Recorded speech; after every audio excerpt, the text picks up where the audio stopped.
मेरे से जितने गाने फरमाइश किए जा रहे हैं पूरी कोशिश करूंगी कि सारे गाने सुनाऊं, सारे गाने सुनाऊं। शुरू करेंगे एक प्यारे से गीत से।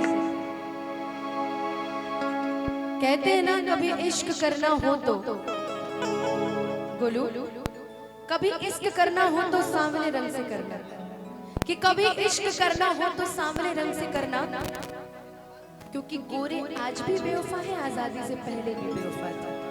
तो इसलिए थोड़ा सोच समझ के, इसीलिए गोलू गोरा है, ठीक है? इसको थोड़ा देख के समझ के, बाकी सब ठीक है टीम में। तुम तो भाई और ठीक हो, बहुत लॉयल आदमी है, कुछ कहो। लेकिन ये लाइन ना तुम्हारे ऊपर है बबलू, कि काते हनी जादू ऐसन हर रवा सजन, कि प्रीतिया के रंग में रंगा गिल बाट मान जी, कि प्रीतिया के रंग में रंगा बाट मान रा, कि बानी श्रृंगार बन के आ गई। अरे उनके लिए गाना तैयार किया है कि तोरे नम वाले खालिया काट के, अरे बलेडवा से कर जवाब में के जा। प्रणाम सुदर्शन भैया, कि हमारो के ले चल ससुररिया, कह के को कर जवाब में।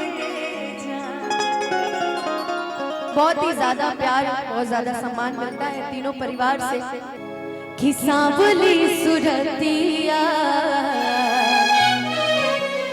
कि मोहनी मुरतिया, कि बड़ा नीक लगे उनकर मीठी मीठी बतिया, कि मुस्की पे राजा के लोभा, कि मुस्की पे राजा के लुभा गई, कि जैसन सोचले रही हम वैसन सखी रे बर पा गई, जैसन सोचले रही हम वैसन सखी रे बर पा गई। सांवली सुरतिया मोहनी मुरतिया, बड़ा नीक लगे उनकर मीठी मीठी बतिया, मुस्की पे राजा के लोभा गई, मुस्की पे राजा के लोभा गई, चले रही हम वैसन सखी रे बर पा गई, चले रही हम वैसन सखी रे बर पा गई।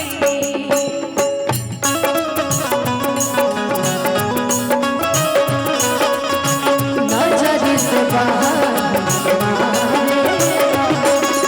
तोहरा से दूर होके जियल जाता नहीं, तोहरा से दूर होके जियल जाता नहीं,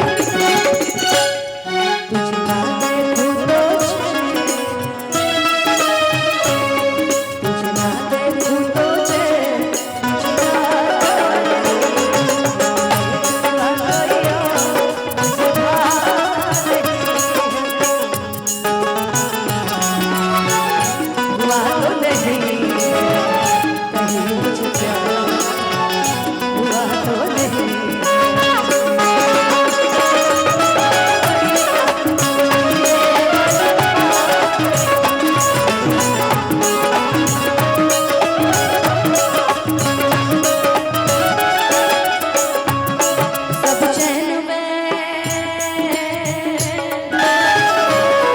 सब चैन वैन छिन जाए कुछ ना बचेगा,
बात मानना बालियन मोल सजन जी बालियन मोल सजन जी श्रृंगार बगिया चली रही हम वही सखी रे बरपा गई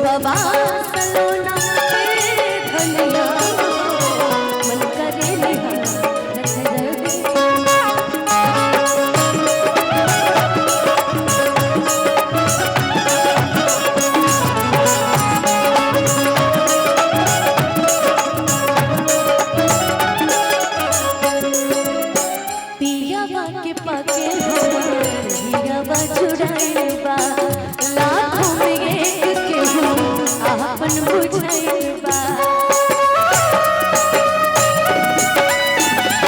हियावा के पाके हियावा चुराइबा लाखों में एक के हो आपन बुझाइबा मुस्की पे राजा के लोभा गई मुस्की पे राजा के लोभा गई सोचती रही हम वैसन सखी रे बरपा गई जैसन सोचती रही हम वैसन सखी रे बरपा गई जैसन सोचती रही हम वैसन सखी रे बरपा